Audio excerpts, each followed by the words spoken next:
Halo teman-teman, kali ini aku akan share video tutorial membuat kue ulang tahun 2 tingkat tema Spiderman. Jangan lupa subscribe channel aku ya. Kamu juga bisa follow Facebook dan IG aku untuk melihat model-model kue aku yang lain. Selamat mencoba! Untuk kue kali ini aku pakai base cake brownies kukus dengan kue bagian bawah berukuran 18 cm dan kue bagian atas 14 cm. Untuk kue bagian bawah ini aku menggunakan resep brownies 4 telur, sedangkan untuk kue bagian atas aku pakai resep 2 telur. Untuk resepnya sudah aku tulis di deskripsi ya.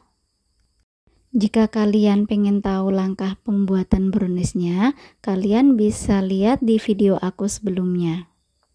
Aku sudah share langkah-langkah pembuatan browniesnya, tapi untuk yang resep 3 telur.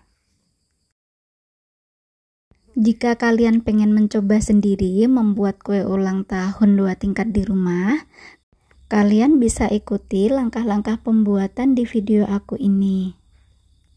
Dengan cara ini, kalian pasti bisa membuat ulang di rumah. Dan dijamin kue 2 tingkatnya akan kokoh dan tidak mudah amblas.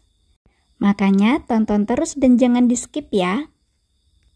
Nanti juga aku kasih tips bagaimana membuat buttercream berwarna merah pekat. Oh iya, karena ini aku hiasannya pakai topper cake alias gambar kertas. Kalian juga bisa membuat topper cake seperti ini. Tinggal download file topper cake-nya di link yang sudah aku sediakan di deskripsi. Kemudian tinggal kamu cetak di tempat fotokopi.